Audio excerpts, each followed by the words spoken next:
Hello everybody, hope you're having a fantastic day today. Thank you so much for checking out the video.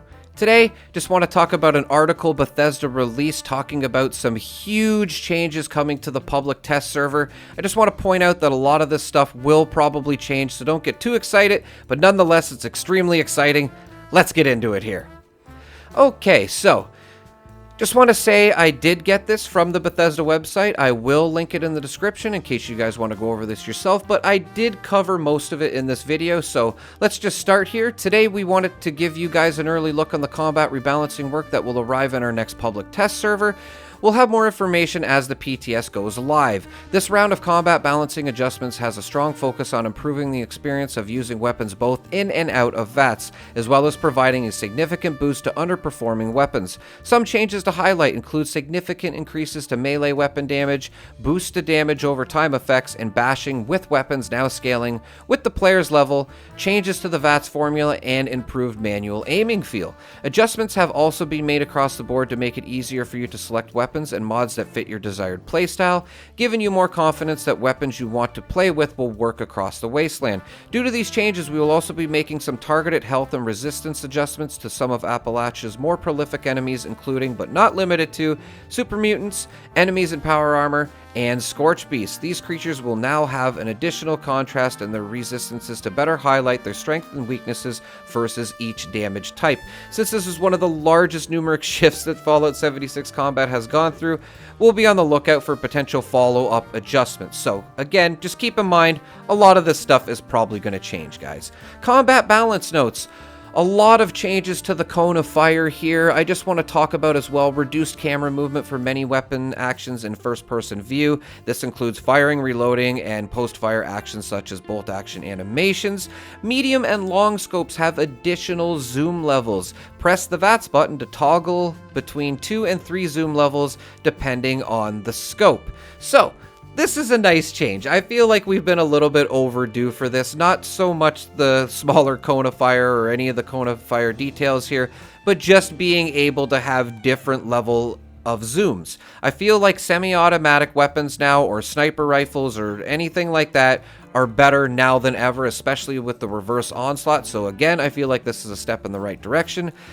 Let's get on to VATS here. The formula for calculating hit chances in VATS has been rewritten to be more consistent and intuitive. Overall, hit chances with most weapons will be higher. Distant, smaller, and more difficult enemies will be sometimes harder to hit. The formula begins with an assumption of max hit chance of 95%. Various factors reduce the hit chance, such as distance of target, visibility, difficulty hitting of the target's body parts, weapon range, cone of fire, recoil, etc. Perk weapon mods, etc. can improve each of these factors or directly increase your hit chance. Perception reduces some of the penalties of the large cone of fire and long distance to the target relative to your weapon's maximum range. Additional VATS changes. Players can no longer target body parts on the opposite side of enemies, such as the ultragenetic shield generator through the front of the Guardian. The distance to target calculation for large enemies now begins on the outer bounds of the creature rather than the center of the creature. This improves hit chances for many large creatures, such as the Scorch Beast Queen. Now, I feel like this is something I'll have to get onto the PTS myself and just test and see how it feels. I'm not really sure what they're talking about with shooting the shield generator through the front of the EN Guardian. Maybe that has to do with the auto axe, people jumping up there. I'm not too sure. I just shoot it straight on with the Gatling plasma, usually me and my crew, and we, have no problem defeating the Guardian, so I'm not 100% sure what that has to do, and then everything else, again, probably going to have to test that myself to get a feel for it. Explosion changes. Adjust at many player weapon explosions so they lose damage towards the outer edge of the explosion. Made adjustments to the Fat Man experimental MIRV and the MIRV explosions, the frag grenade MIRV explosions to have wider spread for the MIRV projectiles. Fire arrows no longer have an explosion that causes nearby targets to catch fire. Increase the damage dealt by explosive arrows. Explosion force reductions. We've reduced the impact force of many explosions so they no longer push corpses and objects far. So that is awesome. I'm very happy to see that. Additional explosion adjustments. The VFX from explosive legendary mod and ultrasight laser weapons and the V63 laser carbine now match the weapon's projectile color. Reduce the frequency of grenades, mines, and explosive weapons in containers. Increase the crafting cost of Nuka and Nuka Quantum grenades. So You can see they're definitely buffing grenades a little bit further as we go into this video. And it doesn't seem like Nuka grenades are getting nerfed. It seems like they're getting buffed, actually, which we will get into here. I'm going to show you all the damage increases of the weapons and the grenades here. Just going to go through them quick, you know, to highlight the 50 cal there, getting a little bit of a nerf. I'm sure you will see or notice that, as it is a bit of a faster firing weapon. And the Gauss minigun getting a buff of 3 here to the base damage, which is another thing to point out I thought would be pretty cool, because I just feel like that weapon should be doing a bit more damage. I'm not saying it's bad, but yeah, just for the cost of ammo that it is to use it, I feel like it just should be a little bit more damaging. And, you know, how hard it is to get your hands on. And Nuka grenades, how about going from 250 physical to 751 physical damage, and the radiation damage going up. So I feel like we'll have no problem killing super mutants at West Tech, but the radiation may be a little bit troublesome considering we're low health, so we're not trying to get rads. And the fixer here as well, going from 59 to 103. I feel like it does need a bit of a buff. Again, I'll have to try this on the PTS. I feel like the fixer should be better than a regular combat rifle, you know what I mean? Lots of weapon buffs here, guys, and just keep in mind, and nerfs, I guess I should say too, but just keep in mind this stuff probably will change. It will not be exactly how you see it here. And let's hope stuff that people, you know, don't want to see nerfed or buffed or whatever gets changed, right? Additional weapon changes. Thrown weapons such as throwing knives, frag grenades, quills, mines now scale up to player level 50. Weapons which have a hold to charge, like Gauss weapons, or wait to charge, sniper lasers, now display their uncharged damage in the Pip-Boy and inspect menus rather than their fully charged damage. Weapons which can be fired in a partially charged state have an explosive projectile. Primarily Gauss weapons will now have their explosion damage scaled to the amount of charge. The Gauss minigun now gains increased damage when being fired for prolonged periods of time, peaking at 60% bonus damage. Bladed weapons now include a bleed physical damage over time. So again, how about that Gauss minigun getting a little bit of a buff here? It's nice to see that it'll get a peak damage, I guess it is. There's a perk card we're going to talk about here, or a perk card change, I should say, as well, that I think will definitely affect this as well as we get into the video a little bit later. Let's just talk about weapon mods here as well. The vast majority of melee and ranged weapon mods have been updated to have more consistent and intuitive effects and to offer additional choices for a variety of playstyles. There are far too many changes to list over 1,000. Note the effects listed per mod are relative to the base version of the weapon and not relative to the prior version of the mod. So just keep that in mind as we're going forward here. Prime receivers have been modified to be vastly more powerful, but overall more expensive to use. Not only will players need to be more actively seeking out ultrasight ammo, but weapons with prime receivers will be a bit harder to handle than before. The major changes for prime receivers are as follows: 100% bonus damage, 20% long range, 25% more AP cost, higher recoil and maximum cone of fire, and 10% slower rate of fire. That is interesting. See, now I'm just wondering how much that's going to negate it. Like, if it just brings the DPS down to 75, why not just have it at 75? I don't know. Anyway, we're going to have to test this. Ammo changes. The light machine gun is now going to be using 45 caliber ammo, ladies and gentlemen. I thought that was a huge change as well. Let me know what you guys think in the comments. The Gauss weapons, we've made a few changes with the goal of easing the high ammo cost of using the Gauss minigun. The crafting yields and contextual ammo drop rates for the 2mm EC's ammo have been increased. Gauss pistol now uses 2 ammo per shot and has an 18 round clip. Gauss rifle now uses 3 ammo per shot and has a 15 round clip. Gauss shotgun now uses 5 ammo per shot and has a 40 round clip. Ultrasight ammo, as mentioned above, prime receivers are now much more powerful. Ultrasight ammo is now geared towards being specialized ammo that players use when they need a large boost of firepower over regular ammo. Ultrasight ammo no longer included in contextual ammo drops. Instead, you'll receive randomized ammo. So, might be good for random ammo, not good for ultrasight ammo. I think this is great though, honestly. I feel like ultrasight ammo is not as useful as it could be, and it is easy to get your hands on, so let's make it extremely useful and potentially a little bit harder to get your hands on. I feel like this is a step in the right direction for sure. Rad Storm and Glowing Creature changes. In order to increase the availability of materials used by crafting ultrasight ammo, we've made the following changes. Rad Storms are slightly more common across Appalachia. Nuked flora, such as bomb berries, flash ferns, now have a chance to appear in Rad Storms. Glowing creatures now have a chance to appear in Rad Storms. You can kind of see where they're going with this. So basically, we're going to be able to get hardened mass and all that kind of stuff of stabilizing materials from glowing enemies and in Rad Storm areas. So they're going to be giving us more opportunities to get the stabilization materials, which we're going to need to be crafting this harder to make ultrasight ammo, as we won't be able to just go collect it from containers anymore. So I feel like, if they're going to make it really good, I justify them making it a little harder to get. Some other miscellaneous combat changes. The auto axe and chainsaw attack speeds have been reduced from about 27 hits per second to 14 hits per second. These weapons should no longer differ in attack speeds between first and third person views. That's a big change. Fix an incorrect firing sound from the 10mm tweaked receiver.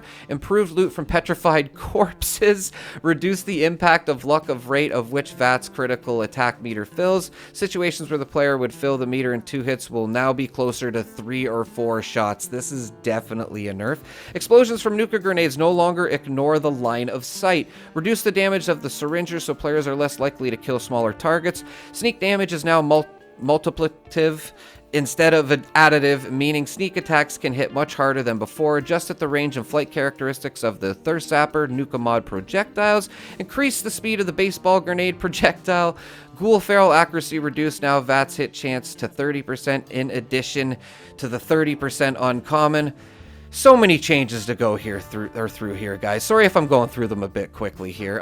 Enemy adjustments here as well, as you can see, as we were talking about earlier on in the video. Note these creatures also have additional contrast in the resistances to better highlight their strengths and weaknesses versus each damage type.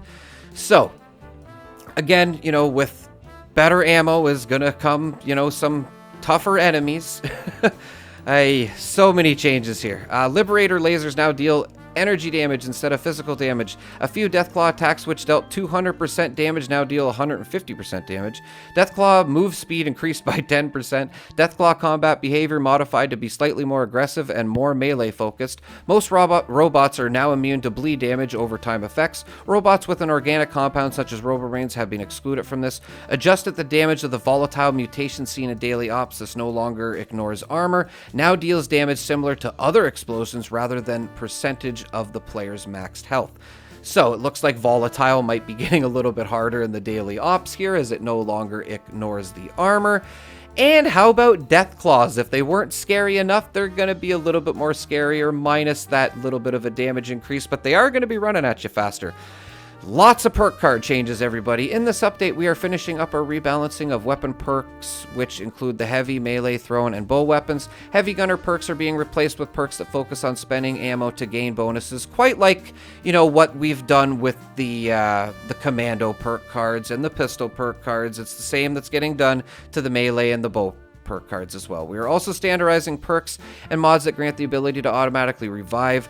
Perks with these effects now bypass going into the down state, have a 100% chance to occur, have a cooldown, and require the use of a healing item such as a stim pack. In addition, all effects that apply to these buffs players you revive will apply to yourself when self-reviving. The order which these effects can occur is fixed. Scout Banner, EMT perk, life-saving mod, and the Power Armor reboot perk. Now, I just want to say I do run through these perk card changes very quickly. You can just pause the video if you guys want to go through them. I am going to make another video going through all the perk card changes. And again, guys, just keep in mind a lot of these are going to change. That's what the public test server is about. Testing stuff, right? So, again, we have to test all of this stuff, and then, I'm very excited to see what the final product is here. And yes, here are some of the perk card changes. Again, if you want to just pause on screen here, I'm not going to go through all of these. I will make another video on this. I just want to talk about the Heavy Gunner perk card changes here, though. Heavy Gunner getting changed to Drum Corpse, Heavy Gunner Expert being Tightly Wound, Heavy Gunner Master now being called Bringing the Big Guns, Lock and Load now being called, never mind, Lock and Load is keeping its name, but it will be a cost 2 now, and you keep half of your Bullet Storm, which I will talk about in a second. When you reload, each stack increases reload speed. It's basically another a damage stack buff that we're going to be getting. Bear Arms, rank 1, each stack of Bullet Storm increases your bash damage 5%. As you can see, the Heavy Gunner perk is going to provide this. So basically, 1 stack of Bullet Storm for every 50 ammo spent, up to 10 stacks. Each stack increases damage by 3%. Resets when you reload or change weapons. And with each, level, this is going to get better. Keep in mind that the ability to gain a stacking buff based on ammo spent. This buff increases the damage you deal, and other perks can add additional effects. You can you can have up to 10 stacks of Bullet Storm, and they last until you change weapons or reload. So again, this is very similar to the Furious Onslaught thing again. Power Armor Reboot, Hack and Slash changed as well here. Melee attacks deal 20% damage to a small area and automatically revive using a stim pack while in a power armor now, and as the ranks increase, that increases as well. Legendary mods, life saving, chance to auto revive increased from 50% to 100% and added a 5-minute cooldown that is reduced by 1 minute per additional piece. Lucky, renamed to Lucky Hit. Rejuvenators now adds HP and AP regeneration to hunger and thirst abilities. Full plus rejuvenated perk rank 2 provides 6 HP and AP regeneration. So this is if you have the rejuvenated perk card on, if I'm not mistaken, as well. And as you can see with some of these notes as well, they're kind of, leaning towards keeping you fed and focusing on those perks a little bit more, and hydrated as well. This effect, Choo-Choos, this effect is being overhauled to use the Pain Train perk. Each item equipped with the mod grants +1 rank to Pain Train. This can go beyond the max rank of 3 and works even if you do not have the perk equipped. It also adds an on-hit bleeding effect to Pain Train that scales with more Choo-Choo mods equipped. So another change here as well. Still don't know if I'll use that perk card. I understand if people like running into stuff and, doing the unarmed thing. I totally, hear you. And we have workbench change here. Categories have been renamed for better sorting. That's amazing. Removed bows from machine guns category and grouped with thrown weapons and under a new category named range. Survival. Melee has new categories, fist and power tools. Renamed the melee category for edged weapons to sharp weapons. Removed the ultra sight category. Consumables, steep dash roast T duration increased to 1 hour. Gameplay, floating damage number now have a random offset. Damage over time effects now display floating damage numbers. Weapons, unarmed tag renamed to fist. Fist weapons now include either the blunt or sharp tags. Automatic melee has now been renamed to power tool, and clarified the curse description. So that's nice. I do get a lot of comments about, cursed weapons because I do use the Holy Fire a lot. And it's just nice that it actually has the description there. That would be nice. If we can include that in, the gun title as well, that would be great. Fishing. Inspecting a fish now shows how many you have caught. Unfortunately, this is not retroactive, which is understandable, but it's nice to know how many fish we've caught. If I can know how many super mutants I've killed, that would be amazing. Menu. Help entries are now sorted alphabetically in all languages. Help menu entry for impairments added. I think that is it, ladies and gentlemen. I'm sorry I ran through it a little bit quick. I just didn't want to keep you guys here all day. And again, I will make another video on the perk cards. I wanted to get into a little bit more in depth to that. It'll probably be another 10 or 20 minute video. Let me know in the comments what you guys think of these changes, what you're looking forward to, what you're not looking forward to. And as always, thank you so much for watching. Have a pleasant evening.